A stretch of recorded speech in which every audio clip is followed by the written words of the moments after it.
She should be here by now.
Monsieur Ethon. Monsieur Ethon.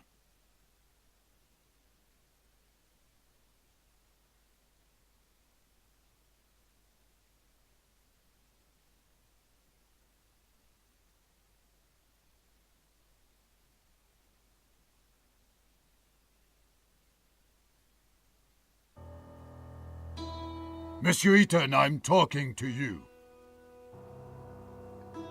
I'm sorry, Monsieur le Président, I was thinking. Do you understand the indictment? Sorry, but I have to ask the prosecutor to repeat. Monsieur Ethon, do you consider it to be a joke? You're charged with a serious crime. Please stay focused. Monsieur Prosecutor, please continue. As I said, I accuse Alfred Ethon of murdering Marie Capet on the 17th of October 1894 in Paris. That day, Alfred Ethon was at the theatrical premiere of Prométhée, Vol du Feu, which took place at Opéra Garnier. As it is apparent from the testimony of witnesses, the accused left at about 8:30 p.m., before the end of the banquet. At about 9:25 p.m., he rented a room in his name at the Caucasus Hotel, which is adjacent to the building in which he lives. It was in that room that approximately at 11:16 p.m., Marie Capet was murdered. Next, the accused returned to his house, and at about 10:05 p.m. he entered his apartment in the company of Marie Capet, or let her in. It results from the fingerprint analysis. It did not show the victim's fingerprints on the outer side of the door, only on the inner. Alfred Ethon, by means of deception or threats, led the victim to his secret workshop, which is located on the first floor of his apartment. The police report did not indicate any signs of struggle or resistance. The accused probably wanted to test on Marie Capet the prototype of a torture machine of his construction, which was in the room along with medical tools and manuals of torture. When Marie Capet realized what the accused intended to do, she grabbed a metal rod lying in the room and hit the accused on the head, which caused a real threat to his life and, according to doctors, may have caused unconsciousness. The fingerprints of Marie Capet's left hand were found on the rod, as well as Alfred Ethon's traces of blood. Traces of blood were also found on the floor of that room. At the time of his arrest, the accused had an extensive wound on his head, as confirmed by medical examination. Seizing the opportunity, Mary Capet fled from the apartment. She was stressed and in a hurry. This was confirmed by her numerous fingerprints secured on the inside of the door of the apartment of the accused. Then, Mary Capet ran into a nearby hotel, the Caucasus. It was the same hotel in which the accused rented a room. As it appears from the testimony of the clerk, Mary Capet was extremely stressed, repeating the word doctor and police. Probably she wanted to call for help. When the clerk went to get some water to calm Mary Capet, she disappeared. The next day, on the 18th of October, about 8:32 a.m., a maid found her body in a room rented by Alfred Ethon. It was covered with numerous fingerprints of the victim and of the accused, and had traces of the victim's blood. The immediate cause of death was a severe blow to the abdomen in the liver area, with a blade of about 14 centimeters length. The murder weapon, constructed by the accused, was secured in his apartment. Mary Capet's unwashed bloodstains were still present on it, as well as the fingerprints of the accused. The accused is also charged by the testimony of one of the neighbors, who passed the accused at the front door of the building in which they both lived at about 11:30 p.m. The witness testified that the clothing of the accused was stained with blood. Unfortunately, the said clothes were not found. At the time of committing the alleged crime, the accused was sane, which means he acted consciously. For committed crimes, the accused shall be liable to life imprisonment or the death penalty. Has the accused finally understood the indictment? Oui, Monsieur le Président. Does the accused plead guilty to the charges against him? Non, Monsieur le Président. Does the accused want to provide explanations? Oui, Monsieur le Président. Monsieur le Président, could I ask you for some conversation time with my client? Of course. I just wish it would not take too much time. We've already wasted too much of it. Monsieur Ethon, please note that you can look through evidence at any moment. It is available by pressing tab. I will show the defense evidence to the court at the time of your uncovering during the testimony. It might surprise the prosecutor. If necessary, you can recall the string of events according to the prosecution by pressing the Q key. Will you need my help during testimony? I will give you my advice and remind you of important facts and events.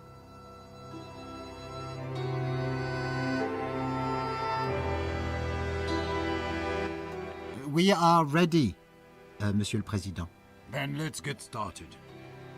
Monsieur Ethon, what were you doing on October 17th, 1894, from 8 to 12 p.m.? There was a theatrical premiere of Prométhée that day, which was sponsored by Le Feu, in which I am the lead designer. Starting at 7 p.m., I was at the premiere at the Opéra Garnier. Around 8:30 p.m., after the play, I found that I did not want to attend the dull banquet, and instead I preferred to work. I said goodbye to Hugo Argent, president of Le Feu, and I drove home. I got there at about 9 p.m.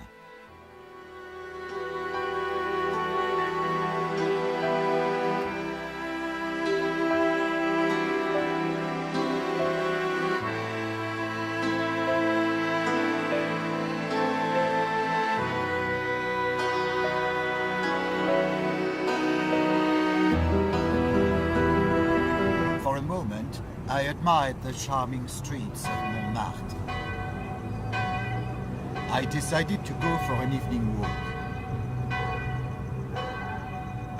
I looked at the poster of the play. I noticed an advertisement for for a play sponsored by my company. For a moment, I admired the charms of Montmartre. Then, I opened the gate.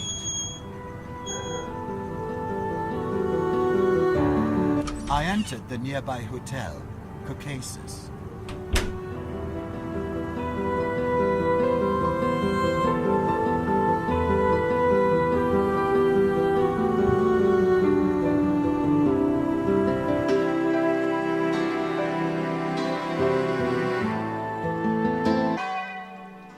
I opened the door to the phone room. I looked at posters promoting Paris.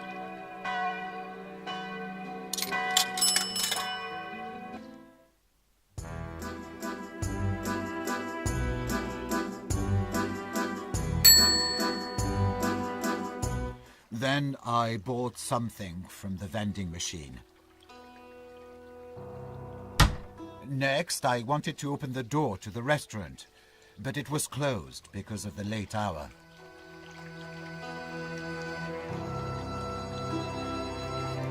Next, I threw a few francs to the fountain in the hotel.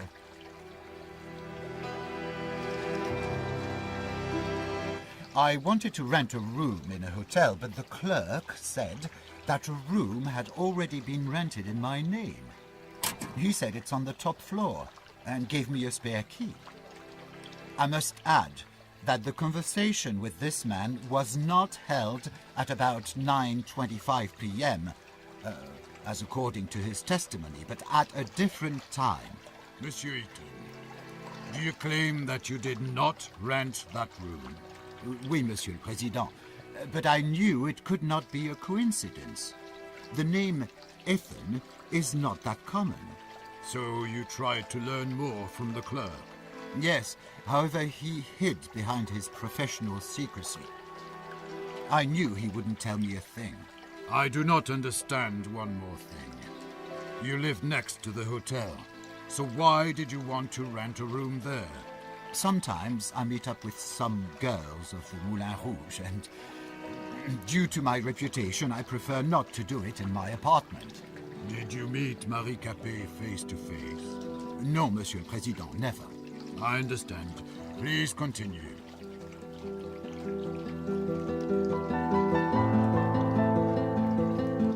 I wanted to check the guest book, but I couldn't do that with the clerk nearby.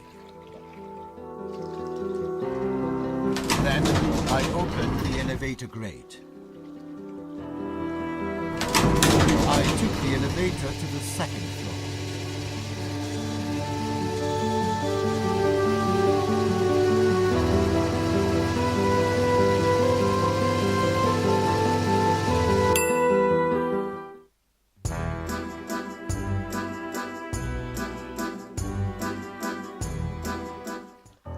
Then I opened the elevator grate.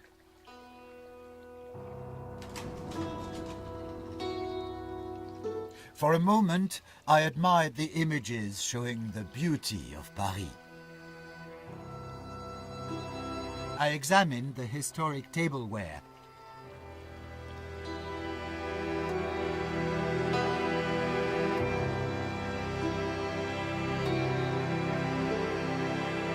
I opened the inner door.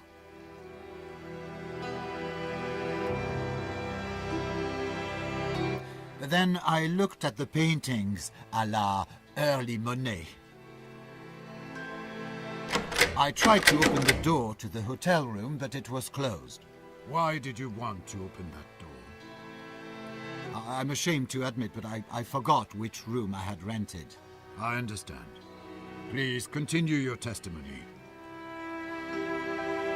Later, I entered the room.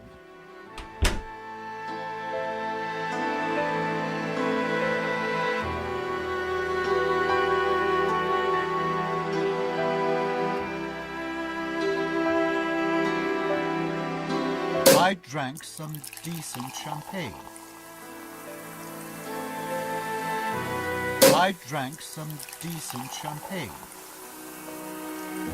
Then I glanced at the painting imitating early Monet.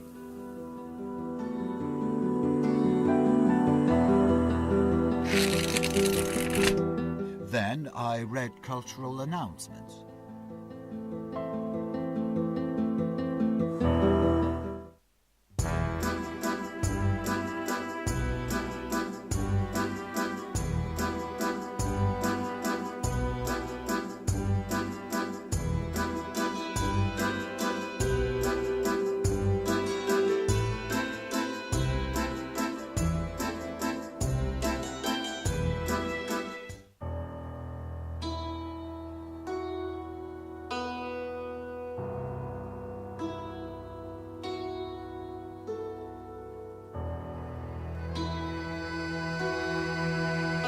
I went out into the corridor.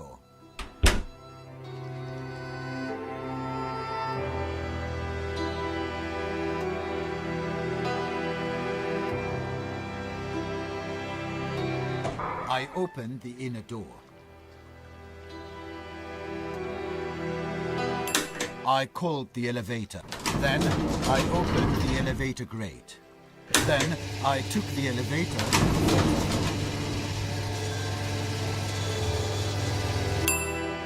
Then I opened the elevator grate. For a moment, I admired the images showing the beauty. I tried the door handle to the hotel room, but it was closed.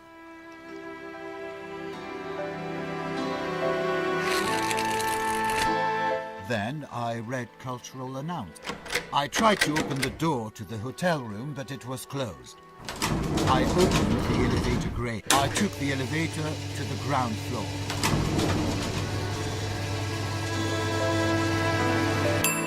Then I opened the elevator grate. I wanted to check the guest book, but I couldn't do that with the clerk nearby. Then I opened the elevator grate. I took the elevator to the second floor.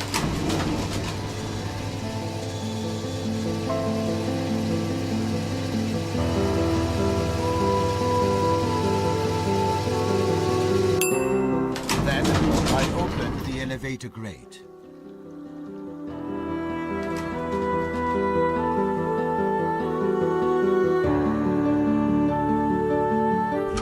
I opened the door and entered the room.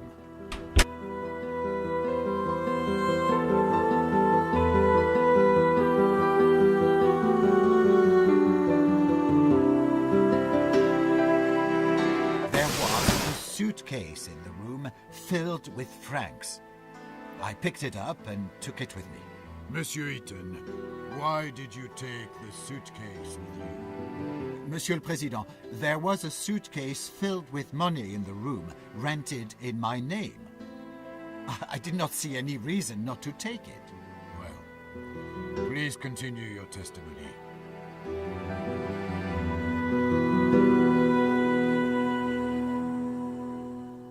I was tired after the banquet, so I immediately went to sleep. I was even too tired to undress. Is it all you want to testify, Monsieur Ethon? Oui, Monsieur le Président. And so I close the hearing. It is time to present your positions.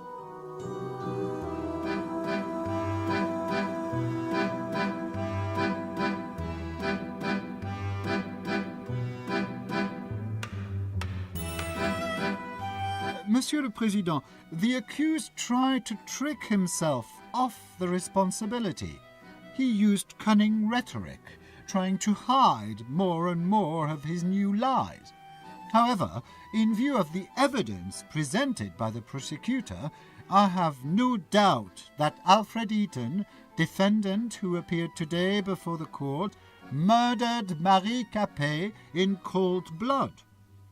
Please, let the High Court not be deceived by his tearful stories about a poor gypsy from the country who gained his success with hard work and which Marie Capet so cleverly tried to destroy. It was the accused who destroyed the life of a poor girl and her family with full premeditation. And what did that poor girl do to deserve such cruel fate? She was searching for a better life. and was employed as a maid in the same building in which a dangerous psychopath lived. According to the prosecution, the accused is guilty, Monsieur le Président. Therefore, I apply for recognition of Alfred Ethon, defendant who appeared today before the court, guilty of all charges against him, and for imposition of the death penalty by beheading on the guillotine. Thank you. Monsieur le Président, Monsieur Prosecutor used a lot of high-flown words. However, during the preparation of indictment, he made many mistakes. As to the hotel room, my client had rented the room in the Caucasus Hotel on the night of the murder. However, as he testified, he had planned a meeting with a prostitute, not to murder Marie Capet. As to the alleged attempt to use the torture device on the victim, my client did not intend to use his interrogation device, which the prosecutor describes as a torture machine, neither on Marie Capet nor on anyone else. It is important to emphasize the relationship of Marie Capet and my client. According to the testimony of the victim's parents, she felt a deep resentment and contempt, both for my customer and for his work and success. As to the meeting with Marie Capet in his apartment, my client has never met with Marie Capet in his apartment. We do not know where Madame Capet's fingerprints inside of that apartment came from.